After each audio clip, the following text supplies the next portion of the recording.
আলাইকুম। আশা করি তোমরা সবাই ভালো আছো, আল্লাহর রহমতে আমিও ভালো আছি। আজকে আমি তোমাদের সামনে এসএসসি সাধারণ গণিত থেকে এমসিকিউ জ্যামিতির এমসিকিউ কিভাবে আমরা করবো তা আমি আজকে তোমাদের সামনে দেখাবো। তো তোমরা যদি শুরু থেকে শেষ পর্যন্ত দেখতে থাকো, আশা করি তোমরা খুব সহজভাবে বুঝতে পারবে। এই একটা জ্যামিতির মাধ্যমে, একটা প্রশ্নের মাধ্যমে তোমরা বেশ কয়েকটা প্রশ্ন তখন নিজেরাই করতে পারবে যদি তোমাদের বেসিকগুলো জানা থাকে। তো চলুন, প্রশ্ন এখানে দেওয়া আছে। অকেন্দ্র বিশিষ্ট এবিসি বৃত্তে এবি ব্যাস ভিন্ন জ্যা আর এম হচ্ছে এবির মধ্যবিন্দু। তাহলে এখানে নিচের 1 ও 2 নং প্রশ্নের উত্তর দেবে এখানে। তাহলে এ ও এম যদি 40 ডিগ্রি হয়, এ ও এম 40 হলে এ ও বি কত? তাহলে এ ও বি কত? এখন ও এম কি এ বি এর মধ্যবিন্দু?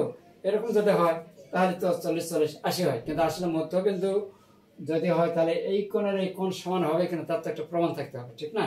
তো আমি প্রমাণ সাহায্যে দেখা দিচ্ছি। তাহলে আমরা দুইটা ত্রিভুজ নেই।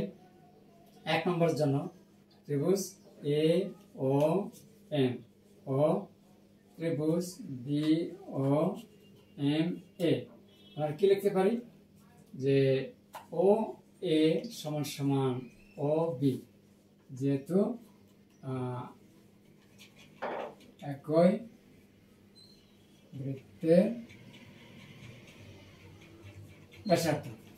আর কি লেখা যায়? ও এম সমান ও এম, এটা হচ্ছে সাধারণ বাহু, এবং এ ও এম কোণ, এই কোণ এ ও এম ইকুয়াল কত? বি ও এম, বি ও এম। তাহলে অতএব ত্রিভুজ কি সর্বসম না? ত্রিভুজ এ ও এম সর্বসম বি ও এম।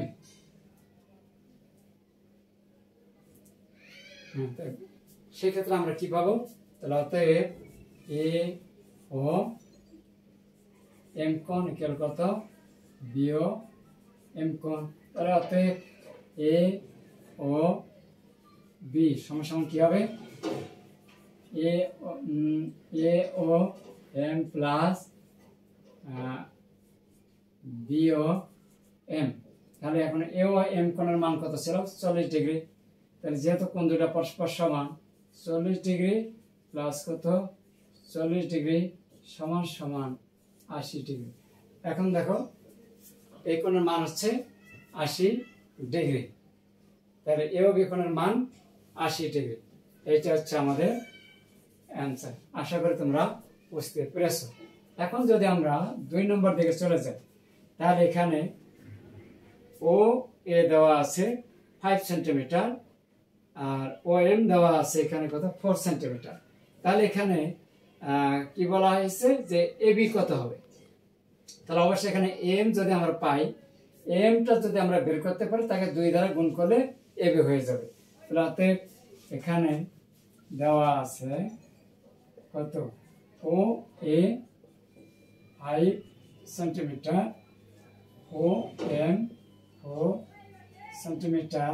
অতএব এ এম ইকুয়াল কত? রুট।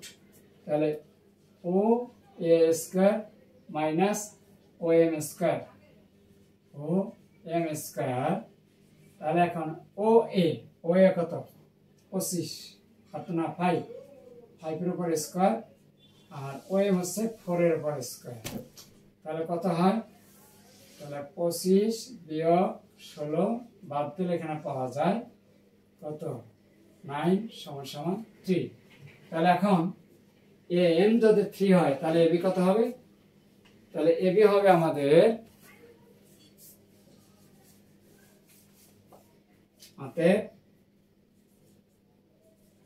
এবি হবে